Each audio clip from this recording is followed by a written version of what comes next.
So, you all know Tor, right? It's a really awesome tool for anonymous communication, but sometimes, sadly, it just doesn't work for the use case you have. Maybe you need more bandwidth or something. So this is what this talk will explore. Are there other options in the realm of anonymization networks? So we have Eric here now. A little bit different from what was announced in the schedule, but this is Eric now, and he will give the talk, How Alice and Bob Meet If They Don't Like Onions. Please welcome him.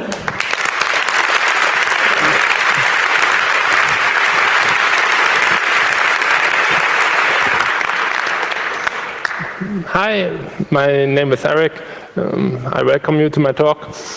I'm from the University of Hamburg, from the group Security and Privacy, and there we have a long tradition in researching into anonymization networks, especially John-Anonym, where my professor, Professor Federer, has some experience for over, let's say, 15 to 20 years.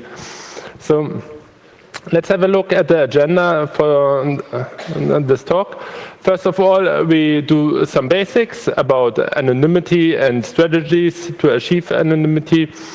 We look at different adversaries, and afterwards we have a look at practical anonymous communication networks, especially at I2P, Freenet, GNU-net, and John-Anonym. Afterwards, we only, for a short period, look into current research work and conclude the talk. So, what is anonymity? Anonymity is the state that a being is not identifiable within a certain set, within a certain group, the anonymity set.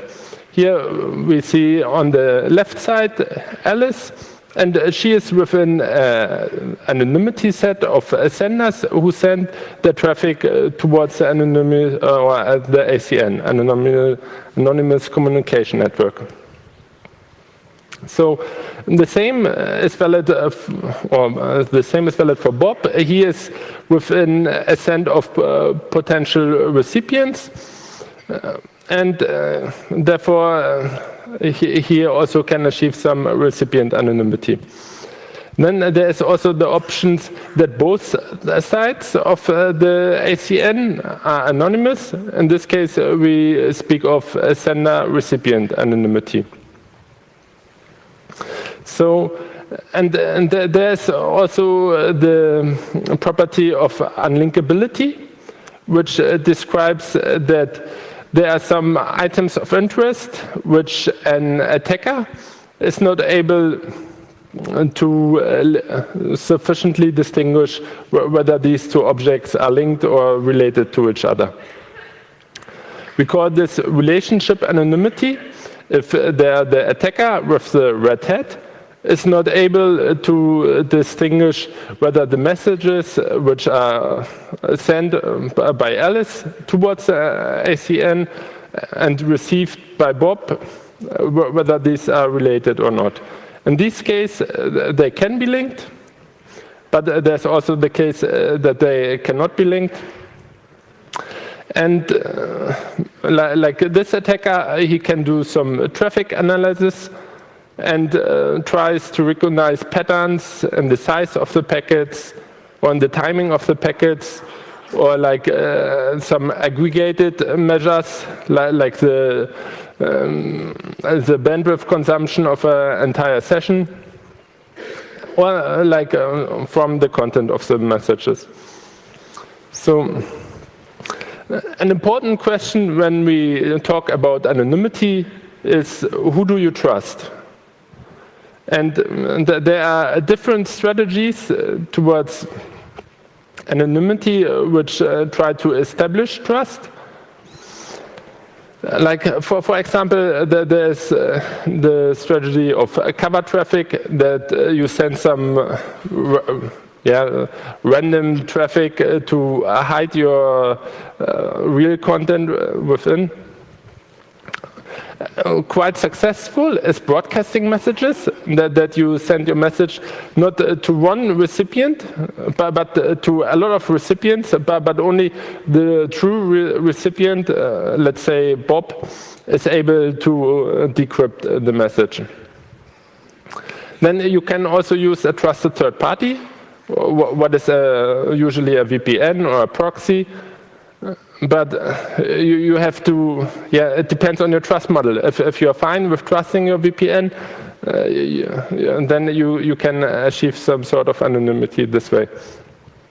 Then later on, we also have a slide for this, like the shuffling and delaying of message, which is done by mix or mixes, or like the anonymous remailer. And there are different anonymity systems that try to distribute trust, that you do not have to trust a single entity, but you can trust different parties. They do it by using secure multi-party computation. That is a cryptographic scheme which is used in the DC nets. DC stands for dynamic cryptographers. And then cascades of mixes, which are quite typical. We will see that later on. And onion routing and garlic routing, I'm going to show that also on an extra slide. So here we see the basic principle of a one-hop mix. We see that Charlie sends a message towards the mix, and Alice sends 2 messages towards the mix, and they have a certain order. The order is like Charlie's message arrives there first, and afterwards Alice blue and Alice orange one. And the mix can have like a threshold that he says, okay, I'm only able to cache 3 messages, and then he shuffles the messages after the threshold is achieved, and sends them out in a different order and a different and with some latency. Yeah, and an attacker who observes here the left and the right side has some difficulties to link the messages with each other. And then onion routing is explained on this scheme. I think if you are quite familiar with Tor, you might already know it. So you have the sender and the receiver, and Alice sends a message which is encrypted with 3 layers of encryption, and we see 3 nodes in the ACN, and the purple, or the message is encrypted towards the purple node and the green node and the blue node, and then while the packet propagates through the ACN, single layers of encryption are removed by the nodes, so that Bob is also getting the message as expected. So garlic routing, which is used by I2P, is a bit, there are some parts in common with onion routing, but there are also quite some stuff different. So first of all, in comparison to the earlier slides, we have a peer-to-peer architecture. That means that Alice, who wants to send a message, can also be used by other nodes, by other peers, to relay messages within the network. So she is actively taking part in the ACN. Then she has an outbound tunnel, which you see there with the blue lines. And Bob has an inbound tunnel. So what we see is that these tunnels or channels, they are unidirectional, so messages can only go through in one direction. And special for garlic encryption is that messages can be bundled, similar like a garlic clove, where you have like multiple parts. And so Alice can end-to-end encrypt her message to Bob, or like multiple messages to Bob, which is afterwards saving some bandwidth. When Bob's acknowledged that he received the message, he only has to send it for one time and not multiple times. So, and the black link there is like it's a connection between like Alice outbound tunnel and Bob's inbound tunnel gateway. That is like the first node of Bob's inbound tunnel, and this node actually Alice does not know the real identity or the real address of Bob. She only knows his inbound tunnel gateway, which is the first node of the tunnel. And between these nodes of the tunnel, there's also onion encryption used. So let's have a look at the adversaries. I think maybe you also know them from your computer science class. And that there's an external adversary who is not taking part in the network. I can only observe the traffic which is going through. Then we have the internal adversary, which is able to gather knowledge from the network, like which peers are participating in some encryption keys or whatever he has access to. And he also knows which messages are forwarded this way. So then we have the passive adversary, which is just looking at the things which are passing by, and we have the active adversary, which is able to modify things, like he can delete messages, he can modify them, or send additional messages. And then we have the local adversary, which is only present in a small part of the network. Or we have the global adversary, which is controlling the entire network, or often we use the global passive observer, which is like observing all the traffic which is flowing within the network. Okay, now let's go to the interesting part of the talk. How did we select the networks which we surveyed?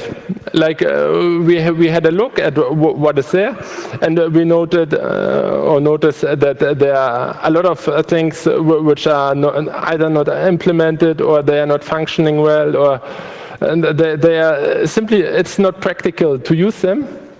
And we noticed that there are 4 networks which are, except from Tor, there are 4 networks which are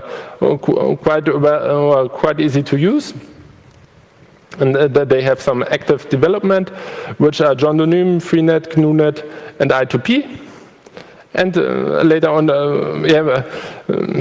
for the research project, we just thought, okay, what might be interesting? That there are actually too many of them, and then we just picked some which seem to be interesting to you. So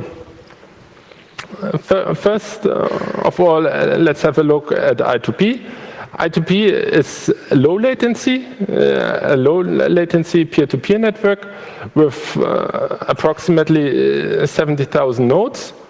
In comparison to the Tor relays, Tor has around about 7,000 nodes, and I2P, so it's regarding the nodes, and every relay or every peer is also like a node in this case. Yeah, it's larger, but Tor in general has more users, a few millions per day. So I2P does focus on hidden services. So it's not intended to use like legacy internet, like you are not.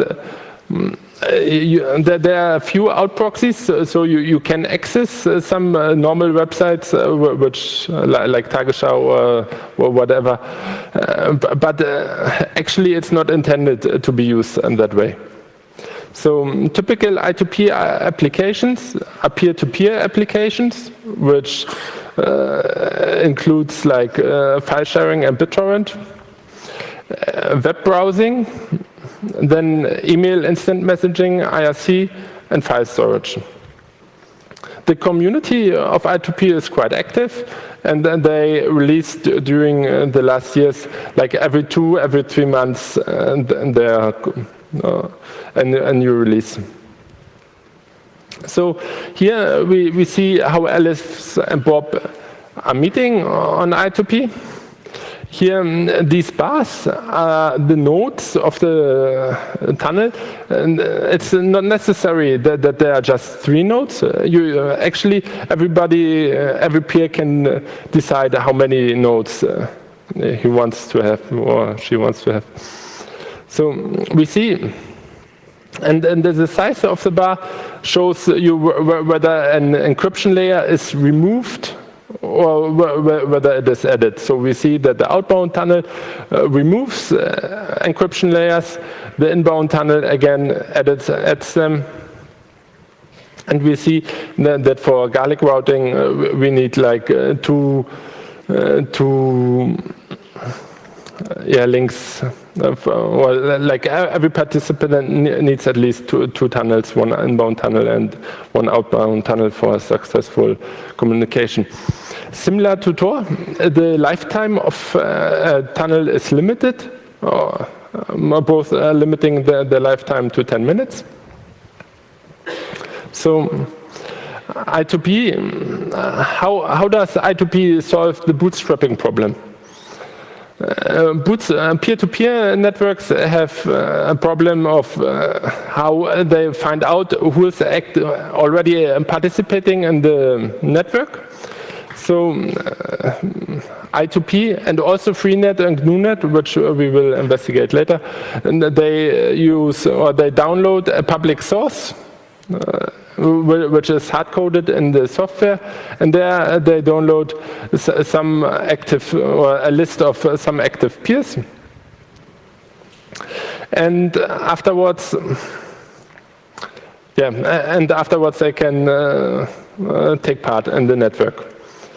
Then special about I2P is that every node collects a local statistic about all the other nodes, which is used later when he wants to build his tunnel or her tunnel, he can choose to just use the well-performing nodes to establish his tunnel. Then beside the inbound and outbound tunnel, there are also exploratory tunnels used in I2P, which have the purpose to build, manage, and destroy the other tunnels, so that this can be done anonymously. And it's being done by sending a tunnel construction request over the exploratory tunnel. And then if a peer accepts to take part in this tunnel, then symmetric keys are exchanged. And after Alice found the successor of this node, she can send to this node the successor address for the tunnel. So how does Alice get the contact information of Bob? There are two data, or especially two data structures in I2P, which is the router info and the lease set. The router info is information about each peer, where the public key is saved, the identifiers are saved, the contact information like the inbound tunnel gateway are saved there. And the lease set is used when you operate a service with an I2P, a hidden service, and then you can publish these inbound tunnel gateways, which are called lease set. And these informations are collected by super peers or floodfill peers, as they are called in I2P. And this is a distributed hash table, the network database or NetDB. So I2Peer protects the information which peer operates a certain service, and with some previous knowledge about Bob, let's say his URL, and you can contact him by his lease set, or you know some like his identifier, and then you can request the NetDB and contact him. So let's have a look at Freenet. Freenet is also a peer-to-peer network. It's smaller, it has around about 10,000 nodes, and it focuses on distributed information storage. So it's actively developed since 2001, and then there is added optional friend-to-friend topology. So you can decide whether you only trust your friends, and it's like a whitelist, a whitelist to which peers you want to connect. And typical applications for Freenet are file storage, static web page, chat, email, social. So let's have a look how Alice and Bob meet there. We see that there are no tunnels, and there's also no onion encryption involved in Freenet. So it's like this. Alice asks her neighbor for a certain information, and the neighbor, she has a key for information she is looking for. And then the neighbor does not, in this case, does not have the information, and the neighbor asks his next neighbor whether this neighbor has the information, and the neighbor replies, no, I don't have this information. And then again the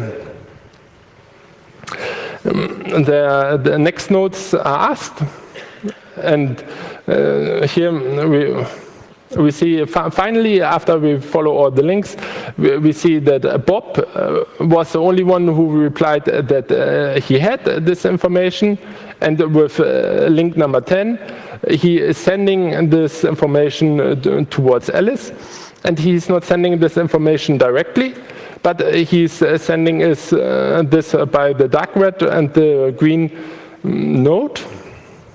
And what is special about Freenet? Well, you might assume, okay, that this is rather ineffective. It would be much more effective if you would send it straight to Alice. But by this, also a plausible deniability is achieved. That, like the dark red node, like it's he also gets the information, and then for an attacker it's more difficult to decide, okay, where did this information come from and where did it has been sent to, since also a lot of other nodes are getting this information. The anonymity set, like the potential recipients, is in this way increased. And this peer-to-peer network does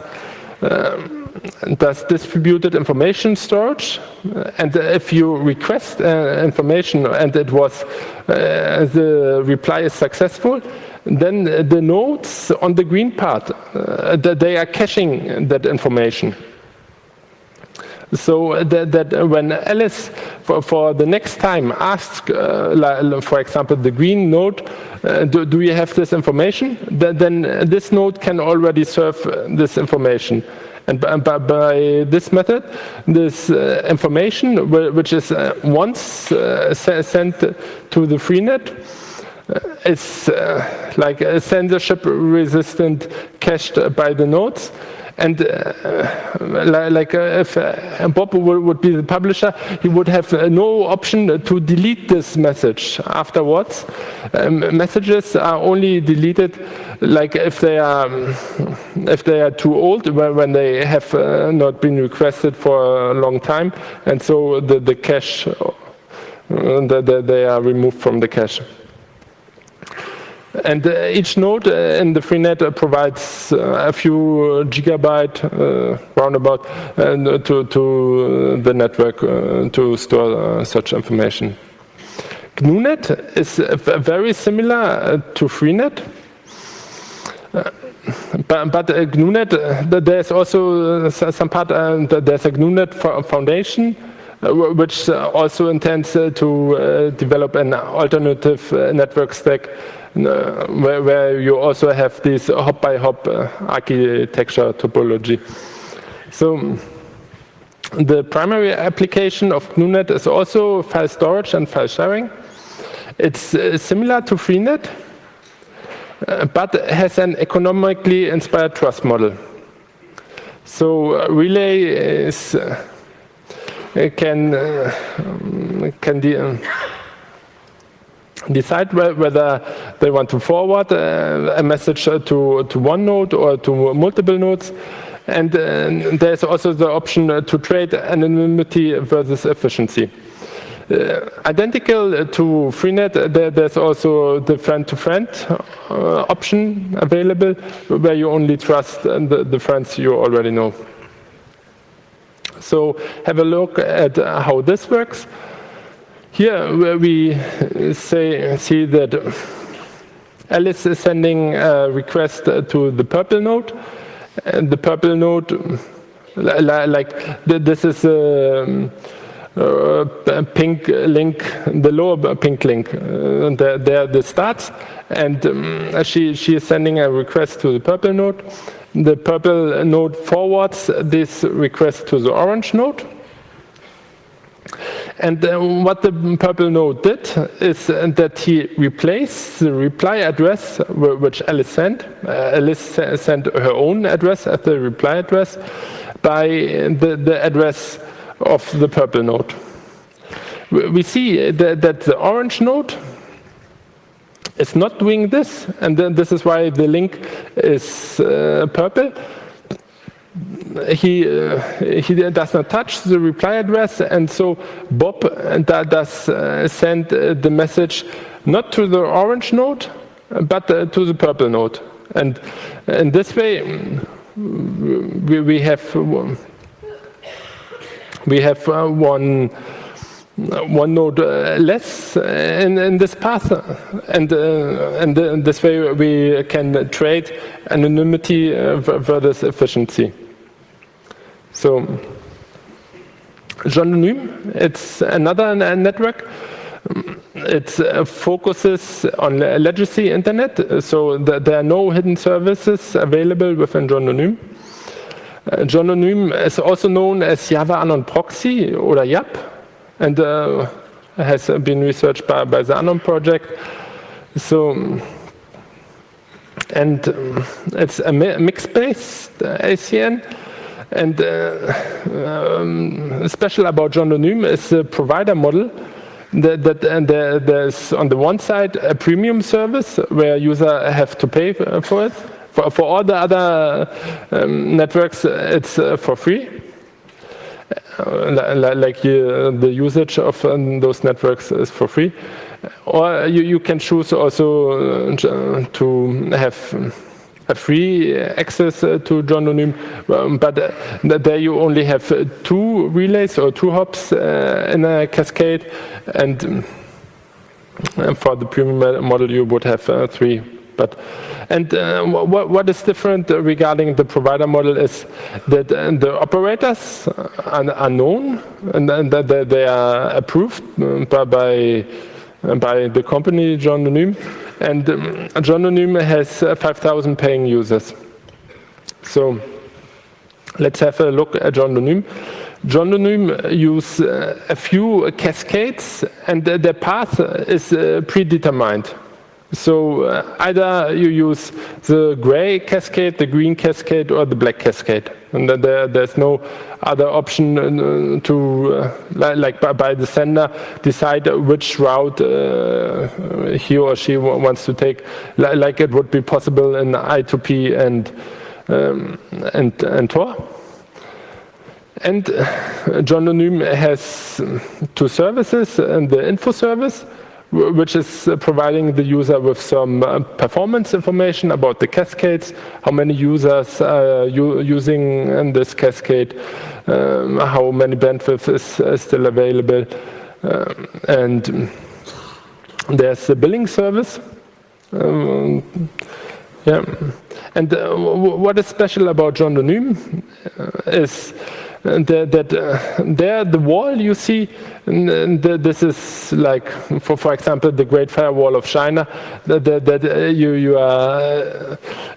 somebody censors your connection and you are not allowed to go to connect to John Anonyme. And you see that there above the blue dice, and there are some black arrows, and this.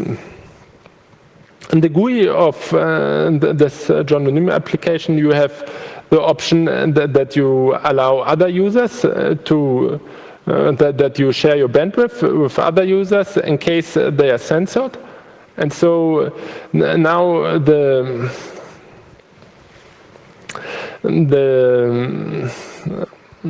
blue dice with the arrows above is proxying the other user towards the cascade, and so that they can avoid that censorship. So because it's quite unique to have a payment service, have a look at this. So you see and that Alice needs to buy some traffic, and then this information is provided to the mixed cascade. The mixed cascade checks with the billing service whether Alice had paid. And the billing methods are like an anonymous pay safeguard, or you can send the cash by mail, but also some not anonymous forms like bank transfer is possible, which might be not in the interest of somebody who wants to stay really anonymous. And yeah. So let's compare these services or anonymity systems. So we can state that of these practical anonymity systems, including Tor, none of these protect against a global passive observer. But since there's known revelations, we are aware, or at least since there's known revelations, we are aware that secret services cooperate with each other. So at least there's somehow a realistic threat that there exists a global passive observer. So then we saw that each ACN has also some method to resist internal, local, and active adversaries to some extent. And what is special for GNUnet and Freenet is that they additionally provide their host with plausible deniability in case that they are identified. Compared to I2P and Tor, and there if you operate a hidden service and you are identified, then yeah, it's more, you don't have plausible deniability. So Then we can also compare by the use cases. We see that if you want to achieve sender anonymity and legacy internet, you can do this by Tor, John-Anonym, and partially also by I2P. Hidden services can be if you want to operate a hidden service, you can do this with Tor, I2P, Freenet, and GNU-net. Then for GNU-net, you have the option that or GNU-net and Freenet, you can publish information and go offline and never show up in the network again, and the information remains there. Different case, like if you operate a hidden service in Tor or I2P, you have to stay online to send those information, which is also changing the attack surface in this regard. So then anonymous file sharing is possible with I2P, Freenet, and GNU-net, and partially in Tor, but it's they usually dislike it. So, but for my impression, I got the impression that it's quite a popular application with an I2P, at least. So. Then let's compare the provider models. There we see, and the provider models is finally the question, who do you trust? For Tor, you have volunteers who operate a relay. For John-Anonym, you have like a few relay operators which are somehow approved by John-Anonym, but yeah. And for I2P, Freenet, and GNU-net, you have the fact that every peer which is participating in the network is also a provider for the network. So then other properties we might compare is usability, size of the anonymity set, and active community. In this regard, certainly Tor is considerably better than the other alternatives we investigated. So let's have a look at some research work. There is on the one, there's for example the AnnoNext project, where they investigate the options of zero effort anonymity, which might be achieved by shuffling of IPv6 addresses. And this assumes that you trust your ISP, the internet service provider, and that he might provide you some anonymity, and yeah. Then there's also some work going on in improving John-Anonym. John-Anonym is at the moment not a real mixed network, so they do not shuffle the messages for latency reasons. So yeah, there are ideas to have a real mix net. Then, if we are application specific and only look at messages, there is Vuvuzela as a research project which tries to hide those messages and use a lot of noise for this to obscure the metadata. And there's and you see that the messages are sent towards dead drops. And later they are retrieved by, for example, Bob when Alice wants to send it. And this approach actually scales quite well with an increase of the number of users. So if you are interested in it, you might have a look at it. And then before 2 days, there was also a talk about Lupix. Lupix has been presented this year.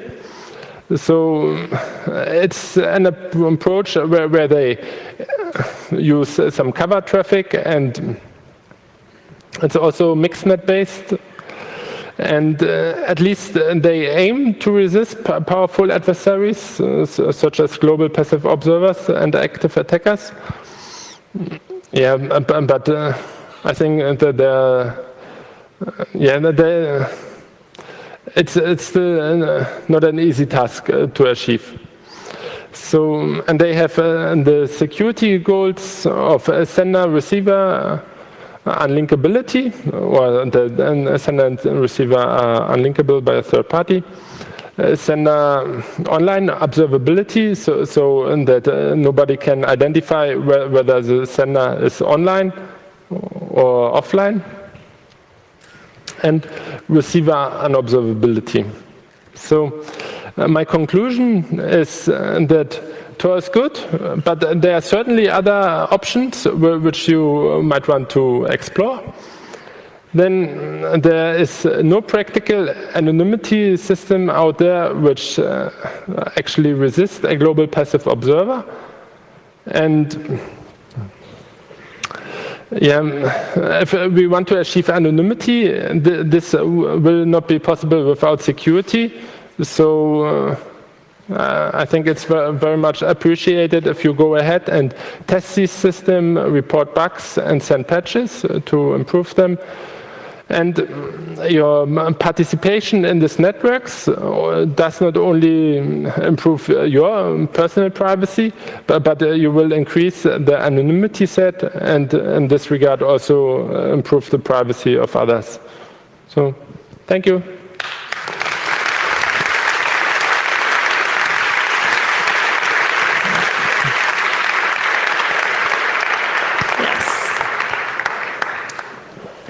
Thank you for this talk. So we have a good amount of time left for questions, so you can come to the microphones if you have one.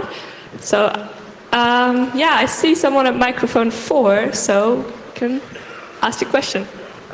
Thanks for your talk. I've got one question for regarding GNU-net and Freenet. Yeah. As far as I understood it, it's quite similar to IPFS in the respect that it's giving some uncensorable data which can be retrieved through the network. And as far as I've understood IPFS, that is achieved with a blockchain algorithm. How is it achieved in the caching part in the other two networks? Yeah. Okay, we have a successful request, like the request is forwarded, and finally the link number 9, there a neighbor sent this request towards Bob, and Bob has this information, and afterwards these information are stored by the nodes on the green line, on the green part, so that's the dark web node and the green node are saving these informations. Does that answer your question, or not really? Is it cached for eternity? Is it cached with a blockchain algorithm, or is it cached for a certain time? And you said that the provider of the information can go offline, and the information will still be there. So is it time limited, or? And the limit of the cache. Like when the cache is full, then he deletes those messages which are the oldest, like, or have not been requested for a long time. Sorry, can you please, if you're leaving the room, be a bit more quiet so everybody who wants to focus can still focus on the questions? Yes. Is that question answered? Then I would ask the Signal Angel if there's anything from the internet.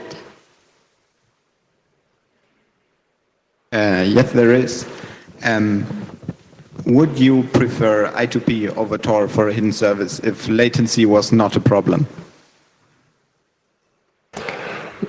And that is difficult.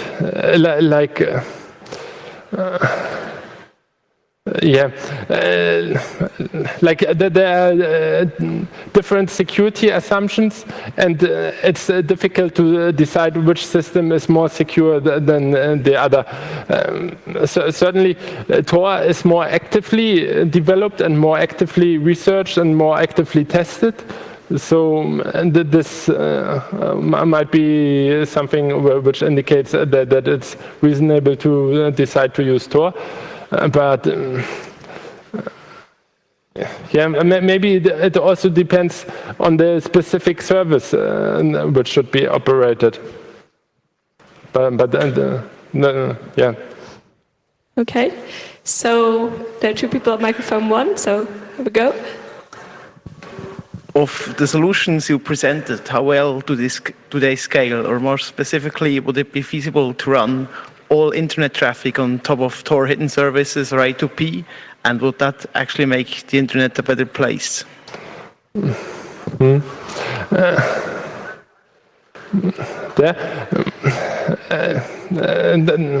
can have a look at the provider model. I would say that Tor requires volunteers to run the relay, to pay for the traffic. And this does not scale as well as if every peer which is joining the network is also relaying traffic. It depends whether Tor can grow as fast as to scale that well as I2P Freenet or GNU.net may. All right, we have microphone 3, I think, over there. I was wondering, from what I understand, Freenet and GNU.net acts like some kind of distributed store, and so senders are protected by the cache. Is there any way of having some kind of dynamic content in these kind of networks, or do you know something which kind of mixes both? Dynamic contact is difficult, and that is like a reason to go to I2P or Tor for these hidden services. Like there you have static content, but there are some like static websites, like the free sites, how they are called in Freenet. Maybe this can fulfill this purpose, but not real dynamic content. Okay, I see one more at microphone 1. Thank you. I think you mentioned that all networks are vulnerable to global passive observer. Can you explain a bit more about this type of vulnerability or this type of attack? Yeah. Let's say.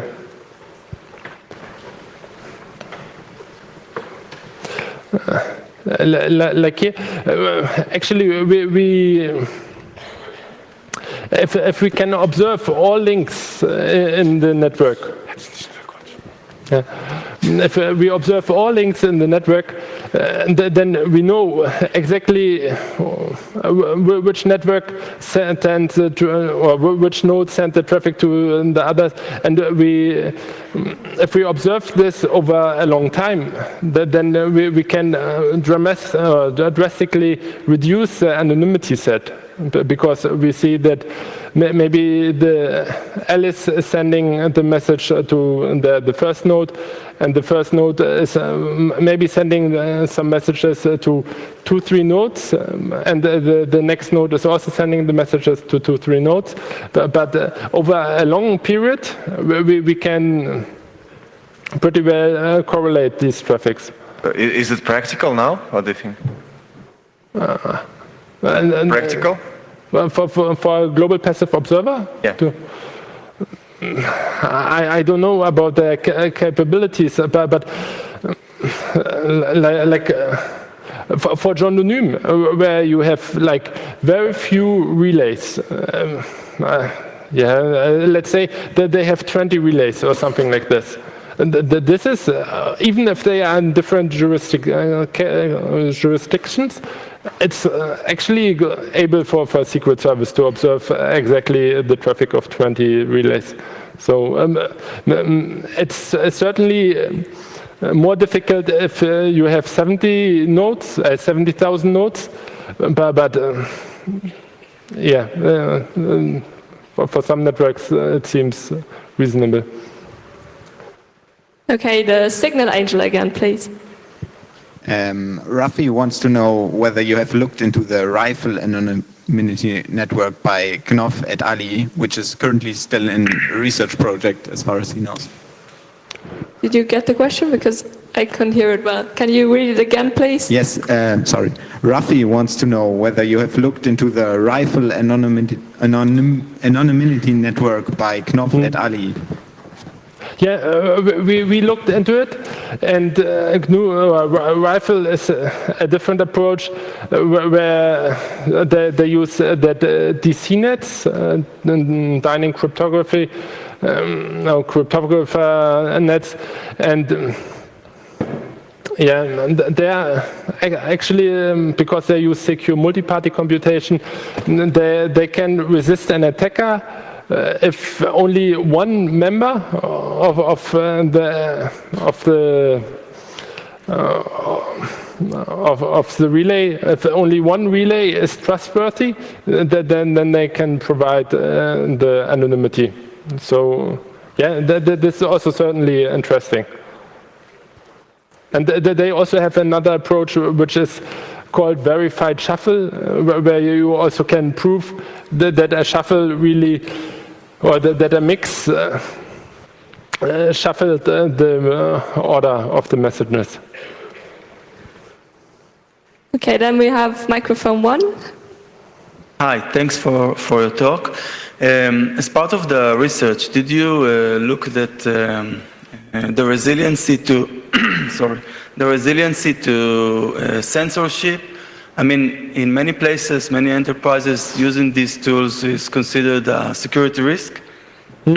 So did you give any attention to that as part of the survey? Which one of them is more resilient or not? Yeah, okay. We can have a look at it like peer-to-peer networks. I would say that they are very resilient. Then, because there are so many different IPs which or different peers which you connect, that it's difficult for the sensor to censor all those addresses. And for the sensor, it might even be difficult to receive the information which peers are actually involved in this peer-to-peer network. So there is not a list of all peers connecting or which are involved there. For Tor, there is the information of the relays, but there's also like the list of relays is public, but there are also some secret. They call it bridges, where you can achieve the access to the network. So there is also. Then for John Donym, we looked at it, like another user is proxying that information to achieve censorship resistance. Yeah, and thanks. Yeah. So microphone 4, please. Did you look at the encryption algorithm of all this network use, and what's your analysis, please? No, we didn't look at all the details. So, yeah, but we looked like some use onion encryption or onion style encryption. Others only encrypt from hop to hop. So yeah, but we didn't look into specific encryption ciphers or something like that. Hey, I see the internet has another question. Yes. Welp is interested in what you think about research in the field of onion routing over WebRTC in terms of accessibility and possible spread. He finds it quite interesting. I think we need some clarification. Can you please repeat the question? Yes. It's about the research in the field of onion routing over WebRTC. Because the questionnaire thinks that this field is, in terms of accessibility and possible spread, quite an interesting approach. I didn't look into it, but I understand it like WebRTC, so that it's done within the browser, or yeah, but actually no, I cannot answer that question. So. Okay, then microphone 3. Hello, my question is about, you said that they're all they cannot defend themselves against a global passive provider, but how do they scale the probability that you can be found with the number of contaminated nodes? Like for which of those networks what is the max number of nodes that can be contaminated with you probably being 50% secure or something along those lines?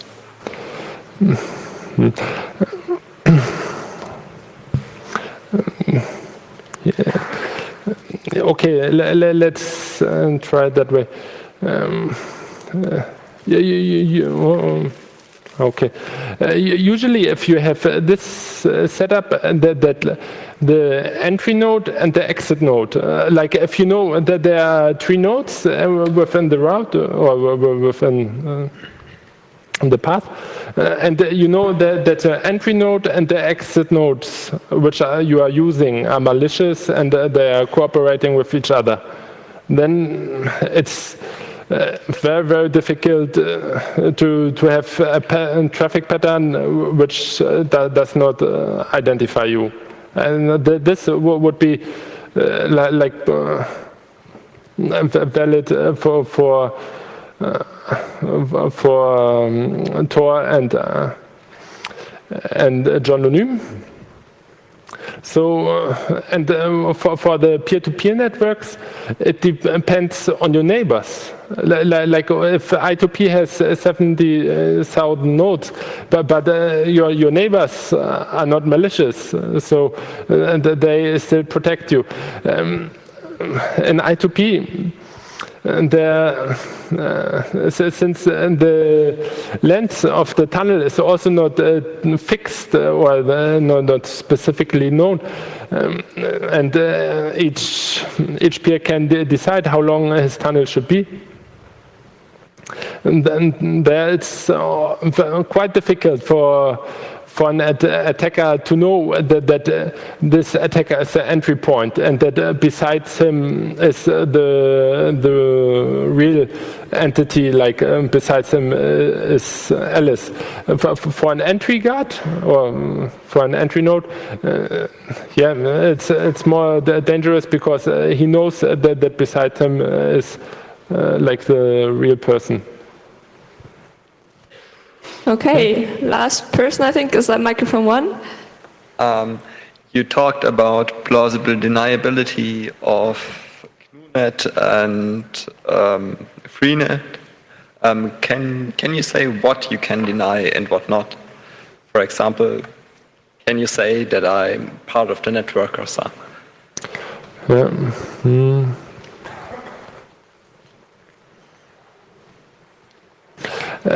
Usually you can deny that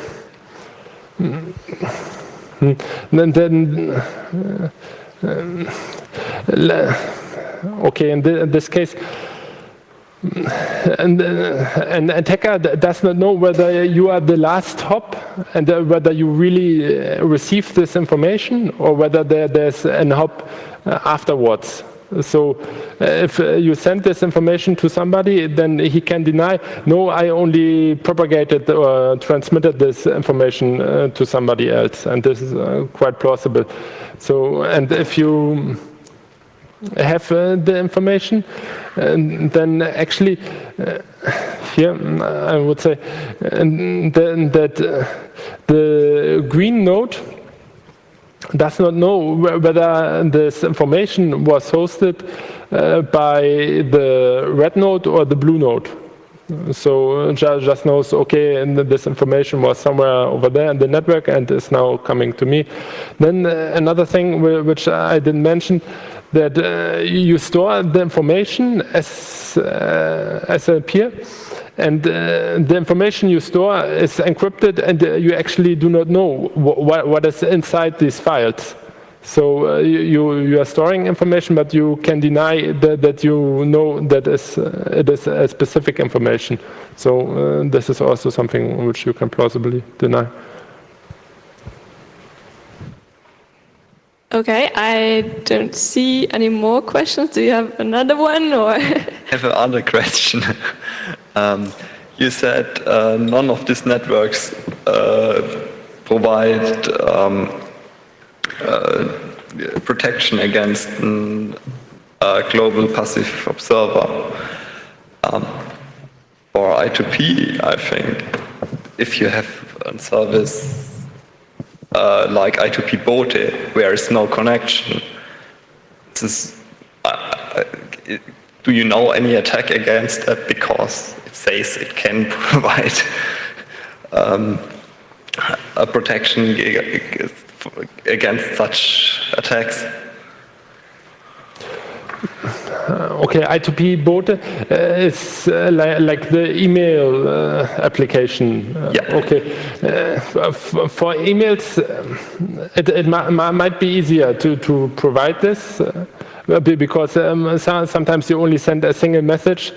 And then it can be possible, but if like you have a hidden service in I2P, and you are able to request some information from it, and this is sending the information to you, then you can correlate this information. But for a single message, it's sometimes more difficult. Thank you. Yeah. Okay, I think we have answered all the questions. I don't see any more, and that also fits well with time. So thank you again for your talk. Yeah, thank you.